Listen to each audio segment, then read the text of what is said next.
अमित शाह के बयान के बाद में संसद भवन में साहब हंगामा तेज हो गया है। एक तरफ अमित शाह का बयान वायरल हो रहा है तो दूसरी तरफ अमित शाह पर बड़े लंबे लंबे कटाक्ष हो रहे हैं।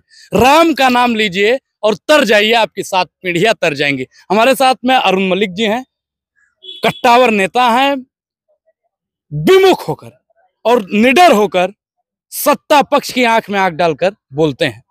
आज समय आ चुका है कि ये स्वर्ग जाना चाहेंगे या फिर से अंबेडकर का नाम लेकर इसी नर्क में रहेंगे। मलिक साहब, पहले तो आपका बहुत बहुत स्वागत है। देखिए, मैं अंबेडकर का नाम लूंगा। आप स्वर्ग जाएंगे या नर्क? मैं अंबेडकर का नाम लूंगा। मैं जो पूछ रहा हूँ, स्वर्ग जाना है? सुनिए, इस धरती में ना कोई स्वर्ग किसी ने देखा ना नर्क देखा है। आप स्वर्ग जाएंगे या नर्क? नहीं, मैं अंबेडकर में जाऊंगा, अंबेडकर का नाम लूंगा। अंबेडकर जी का, जिसने संविधान किया, ये वही लोग हैं हाँ, जो संविधान की कहते हैं रक्षा करेंगे। ये लोकतंत्र की रक्षा करेंगे। ये जो अंबेडकर के खिलाफ हैं, ये दलित विरोधी लोग हैं। हाँ। ये दलित इनके मन में नहीं बसते। इनका जहर आ गया ना बाहर। जब इलेक्शन आता है ना, ये जहर उगलना शुरू हो जाते हैं। तो जो इनके दिल में बात है ना, उनकी जुबान पे आ गई। तो हम तो अंबेडकर का नाम लेंगे। क्या स्वर्ग और नर्क का ये ठेकेदार है? भगवान को भी ठेकेदार मान लिया। देखिए, आप स्वर्ग जाएंगे नर्क, इसका सीधा जवाब दे दीजिए। देखिए, ऐसा है, मेरे कर्म मुझे स्वर्ग ले जाएंगे। राम का नाम लेंगे तब आप स्वर्ग जाएंगे। मेरे कर्म, ये राम का नाम लेने वालों ने देश को बर्बाद कर दिया। 10 साल इस देश को बर्बाद कर दिया। ये राम का नाम लेने वालों ने मंदिर क्यों तोड़े अयोध्या में? औरतों को जिंदा क्यों गाड़ते हैं? महिलाओं को निरुस्त्र क्यों घुमाया जाता है मणिपुर में? ये संविधान के रक्षक नहीं है। लोकतंत्र के रक्षक नहीं, जैसे राहुल जी ने कहा। देखिए, एक गृह मंत्री जो अभी राजनीति में आया है भारतीय जनता पार्टी में, अंबेडकर साहब तो कितना पुराने देश को आजाद कराया। संविधान लिखा, संविधान, इस संविधान को ये एक बिंदु भी नहीं हटा सकते। इनमें इतना गुर्दा नहीं है, हिम्मत नहीं है। अमित शाह ले ले चाहे मोदी जी ले ले, पूरी सरकार लग जाए, डॉक्टर भीमराव अंबेडकर के संविधान का एक क्वेश्चन मार्क भी ये नहीं हटा सकते। गुर्दा नहीं है इनमें, दिलेरी नहीं। लेकिन अमित शाह जी ने कह दिया, देखिए फोन भी आ गया अमित शाह जी का।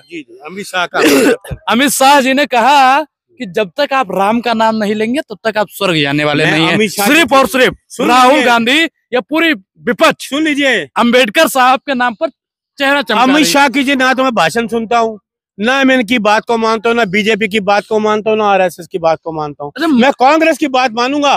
कांग्रेस संविधान की रक्षा करने के लिए है, कांग्रेस लोकतंत्र की रक्षा करने के लिए। आज माननीय प्रियंका जी बैठी है ना, अंबेडकर जी के लिए। अरे सम्मानित अंबेडकर जी। अंबेडकर जी कहाँ? ये गृह मंत्री कहाँ? वो कह रहा था अंबेडकर जी कहना चाहिए। इतनी इनको शर्म नहीं आती कि अंबेडकर जी को अम्बेडकर कहना चाहिए। क्या अंबेडकर जी से बड़े हो गए मोदी जी? तड़ी पार बड़े हो गए अंबेडकर जी से। अंबेडकर जी कहो। संविधान, इस देश का संविधान लिखा है, हमारे देश को लोकतंत्र बचाया है। हाँ, देखिए, अच्छी बात है ना। तो संविधान की रक्षा करने वाले नहीं है। लेकिन अभी सुप्रिया श्रीनेत जी ने ट्वीट किया कि इनकी जो मानसिकता है वो मनुस्मृति वाली है। देखिए, वो तो ठीक कहा है। अरे, जो सुप्रिया जी है, माननीय नेता है, शेरनी है, शेरनी। उसके सामने ये नहीं बोल सकते, घबराते हैं।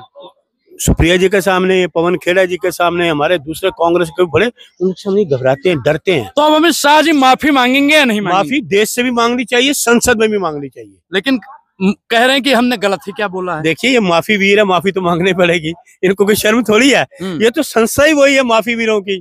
सावरकर से लेके सारे माफी वीर ही तो हैं। ये तो कुछ करने देते हैं ना, हमारे खिलाफ जनता हो गया तो तुरंत माफी मांगना शुरू। अगर ये माफी नहीं मांगे तो अरुण मलिक क्या करेंगे? आंदोलन करेंगे। हम तो बैठे हैं, प्रियंका जी, हमारी आदरणीय प्रियंका जी बैठी है ना, वो घबरा गए हैं। प्रियंका जी के आने से संसद में इनको इतनी घबराहट है, ये इतने डरे हुए हैं, क्योंकि पूरी श्रीमती इंदिरा गांधी लगती है, दूसरी इंदिरा गांधी लगती है। और वही उनका जो काम करने का अंदाज लोगों को पसंद है, काम करने का अंदाज लोगों को पसंद है। देखिए, अब ये बांग्लादेश की बात करते थे हिंदुओं को, तो वो हिंदू मरे क्या है, कहाँ है वो दल, किधर है वो बजरंग दल, शिवसेना, फलाना, कहाँ वो हिंदू मर गए सारे। बांग्लादेश में क्या है, वो जब ये कहते हैं मैं वार रुकवा दी, तो हिंदुओं को छुड़वाओ ना। वार तो रुकवा दी थी ना। अच्छा, अरे क्यों झूठ बोलते हो आप भी यार, पत्रकार हो। इनके कहने से कोई वार रोक रहा है? इनकी बातों के झूठे लोगों पे कौन इनकी वारों कहने पे वार रोक रहा है? वार तो अभी तक चल रही है, वार तो अभी तक चल रही है। ये क्या करेंगे, मणिपुर का तो ये कुछ कर नहीं मलिक पाए। साहब, हाँ। राहुल, प्रियंका और तमाम इंडिया गठबंधन के नेता संसद के अंदर सिर्फ अंबेडकर अंबेडकर अंबेडकर अंबेडकर अम्बेडकर जी, आप भी की गुहार अम्बेडकर जी लगा रहे बोलिए, आप भी हैं। अंबेडकर जी हाँ, नहीं, आप भी लेकिन उनके अम्बेडकर जी। पोस्टर में जो था वो सिर्फ अंबेडकर अंबेडकर ही था। देखिए वो बीजेपी वालों का होगा, हमारा होगा अम्बेडकर जी होगा, और ये हमारे हृदय में बसते हैं अम्बेडकर। तो अब ये देश राम से चलेगा या संविधान से चलेगा? संविधान से चलेगा। लेकिन वो तो कह रहे हैं राम का नाम लीजिए स्वर्ग चले जाइए। तो राम भाई, मैं क्या, ये कौन होते हैं स्वर्ग में? ये बताओ, ऊपर आसमान पे भी इन्होंने नाम लिखवा लिया, वहां भी बीजेपी पहुंच गई, आरएसएस आसमान पे भी पहुंच गई, वहां भी स्वर्ग और नरक का इन्होंने वहां ठेका ले लिया। स्वर्ग का राजा है वो बीजेपी का है? स्वर्ग का कोई राजा नहीं है, स्वर्ग का राजा कौन? नहीं, अमित शाह जी सीधा भेज रहे हैं ना कि राम का नाम लीजिए स्वर्ग ये जाइए। भगवान नहीं, ये शैतान है। हाँ, ये शैतान लोग हैं, नफरती भाषा बोलने वाले। इसलिए अम्बेडकर साहब जिंदाबाद, अमर रहे अम्बेडकर जी।